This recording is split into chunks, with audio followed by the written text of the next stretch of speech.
Hello everyone, कैसे हैं आप लोग। उम्मीद करती हूँ अच्छे होंगे, स्वस्थ होंगे। तैयारी भी अच्छे से चल रही होगी। आप लोग TRE 4 का इंतज़ार कर रहे थे, TRE 4.0 का, लेकिन शिक्षा विभाग ने एक अलग ही शेड्यूल जारी कर दिया है। इस वीडियो में पूरी जानकारी दूंगी, वीडियो को लास्ट तक जरूर देखिएगा। तो एस-टेट से संबंधित मैं बात करना चाह रही हूँ दोस्तों। जो एस-टेट, बिहार एस-टेट है, उसका नोटिफिकेशन जारी होने वाला है। 14 अगस्त तक जो है आपको नोटिफिकेशन देखने को मिल सकता है और 17 अगस्त से जो है आप लोग जो है एप्लीकेशन फॉर्म भी ओपन हो जाएंगे। तो जितने भी कैंडिडेट का पिछली बार छूट गया था एस-टेट, वो इसको भर पाएंगे। और जो आपका टीचिंग का सपना है, जो टीचर बनने का सपना है, उसको उससे रिलेटेड आप जो भी सपना देख रहे हैं सरकारी नौकरी पाने का, तो उसको पूरा कर पाएंगे। क्योंकि एस-टेट जो ऐसी एक एलिजिबिलिटी है जो कि आपका बिहार में शिक्षक बनने का मौका देती है।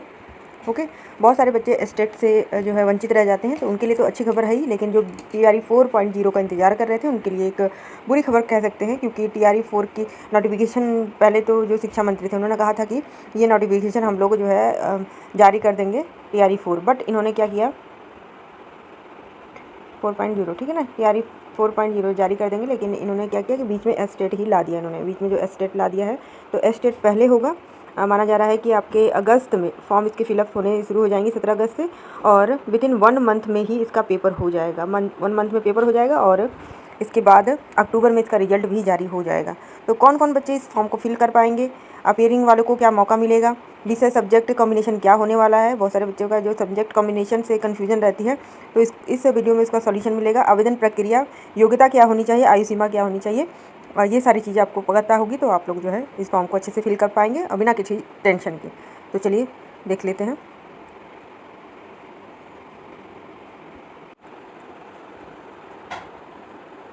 जो बिहार एस-टेट है वो 17 अगस्त से ऑनलाइन आवेदन शुरू हो जाएंगे। बिहार बोर्ड के अध्यक्ष डॉक्टर त्यागराजन SM की ओर से यह इस संबंध में जो है जानकारी दी गई है, और उन्होंने कहा है कि पहले एस-टेट होगा, इसके बाद जो है आगे की प्रक्रिया जो है वो शुरू होगी। तो साफ तौर पे यह माना जा रहा है कि जो आपका TRE 4 है, TRE 4.0 है, वह जो है बाद में होने की संभावना है। बहुत सारे स्टूडेंट्स हैं, जो कैंडिडेट्स हैं, वो आपकी तैयारी में लगे हुए हैं और इंतज़ार कर रहे हैं कि कब, 2 से 2.5 साल हो गया है ना, कि कब यह जो TRE 4 का जो नीतीश कुमार ने वादा किया था वो कब पूरा होगा। ठीक है, तो एस-टेट की बात कर लेते हैं।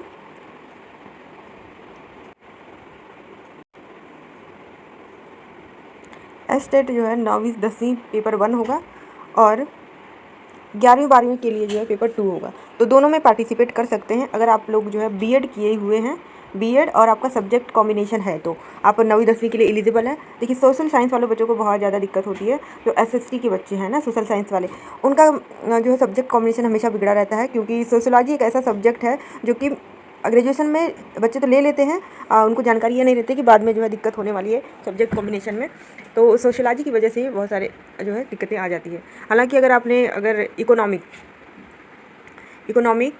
Eco, polity, history and geography, इन 4 सब्जेक्ट में अगर आपके पास 2 सब्जेक्ट भी हैं, अगर इन चारों में से अगर 2 सब्जेक्ट हैं और उसके साथ आपने सोशोलॉजी किया है, तो आप एलिजिबल हैं। बट लेकिन अगर आपके पास इको, पॉलिटी, हिस्ट्री और ज्योग्राफी में से केवल एक सब्जेक्ट है ना, जैसे कि कुछ बच्चों का जो होता है हिंदी रहता है, हिस्ट्री रहता है, सोशोलॉजी रहता है ना, और या फिर आपका इंग्लिश रहता है और ज्योग्राफी रहता है, सोशोलॉजी रहता है, वो बच्चे एस-टेट फर्स्ट का फॉर्म नहीं फिलअप कर पाएंगे। क्योंकि अगर फिलअप कर लेते हैं और पास भी हो जाते हैं, लेकिन जब वैकेंसी आएगी और उसमें कॉम्बिनेशन मांगेगा तो एलिजिबल नहीं होंगे। तो इस बात को ध्यान में रखिएगा। इस बात को ध्यान में रखते हुए जो है एस-टेट पेपर 1 का जो आप लोग आवेदन करेंगे उस टाइम पर इस बात का ध्यान रखिएगा। अगर आपके पास ज्योग्राफी है, हिस्ट्री है और सोशोलॉजी है तो आप फिल कर पाएंगे। अगर आपके पास इको है, ज्योग्राफी है, ठीक है, और हिंदी है, तो फिल कर पाएंगे। मेरे कहने का मतलब ये है कि अगर 4 सब्जेक्ट में से जो मैंने बताया, geography, history, economics and polity, इन चारों में से 2 सब्जेक्ट अनिवार्य हैं। अगर आपने 2 साल भी पढ़ा है तब भी आप यह फॉर्म फिलअप कर पाएंगे, अन्यथा 3 साल पढ़ा होना ज़रूरी भी है। ठीक है, तो पिछले साल जो बच्चे छूट गए थे उनके लिए अच्छी खबर है, एस-टेट जो है फिलअप कर पाएंगे। और पेपर दूसरे पेपर की बात करें तो इसमें कोई दिक्कत नहीं है। पेपर आपने पीजी जिस सब्जेक्ट से किया है, जैसे आपने अगर हिस्ट्री से किया तो हिस्ट्री से फॉर्म भर दीजिएगा, ओके, और उसी से रिलेटेड क्वेश्चन पूछे जाएंगे। अगर आपने हिंदी से किया है पीजी तो पेपर 2 भर सकते हैं, ओके। तो ये बात क्लियर हो गई होगी, आई होप। अगर नहीं भी क्लियर होगी तो आप लोग जो है कमेंट के माध्यम से पूछ सकते हैं सवाल, उसका जवाब अवश्य मिलेगा। अब बात करते हैं इसके पैटर्न की, जो पेपर का पैटर्न क्या होगा और क्या क्या क्राइटेरिया रहने वाली है एस्टेट की। तो चलिए इससे बात कर लेते हैं। 150 नंबर का जो है यह पेपर होने वाला है और नेगेटिव मार्किंग नहीं है। जिस तरीके से यूपी टेट में, सी टेट में और यू टेट में, जितने भी अदर टेट होते हैं उसमें नेगेटिव मार्किंग नहीं रहती है, तो इस वाले में एस्टेट में भी, आपकी बिहार वाले में भी जो है नेगेटिव मार्किंग नहीं है। एस्टेट की बात करें तो दोनों पेपर, जो पहला पेपर और दूसरा पेपर, दोनों में ही 150 अंक होंगे और 150 प्रश्न होंगे। 100 जो आपका स्पेसिफिक सब्जेक्ट है, ग्रेजुएशन का सब्जेक्ट है उसके, और आपका पीजी का जो सब्जेक्ट है उसमें से आपके 100 नंबर का जो है 100 प्रश्न बनेगा। यानी कि स्पेसिफिक जो सब्जेक्ट आपका है उससे 100 मार्क्स के क्वेश्चन आएंगे, ओके। एंड शिक्षण कला एवं अन्य कौशल, शिक्षण कला अन्य कौशल से 50 क्वेश्चन आएंगे, जिसमें कि 30 अंक शिक्षण कला के और 20 अंक जो है अन्य दक्षताओं के होंगे, ओके। और वहीं पे बात करते हैं कि यह जो प्रश्न पत्र है वो किस प्रकार का होगा। तो यह बहुविकल्पीय होगा, यानी कि ऑब्जेक्टिव टाइप्स के। 2 घंटे 30 मिनट की अवधि रहने वाली है, 150 मिनट की, नेगेटिव मार्किंग नहीं है, ओके। और यह दोनों पेपर आप लोगों को पता ही है कि माध्यमिक स्तर 9वीं और 10वीं के लिए होता है, और यह उच्च माध्यमिक स्तर जो पेपर दूसरा होता है वह 11वीं और 12वीं के लिए होता है। तो इस जो भी कैंडिडेट्स जो है पिछली बार छूट गए थे उनके लिए बेहतर मौका है अपनी तैयारी को एक अच्छी दिशा देने का। अभी से तैयारी स्टार्ट कर दीजिए और अपने जो सब्जेक्ट है उस पर फोकस करिए, क्योंकि उसका 100 नंबर का पेपर आता है ना।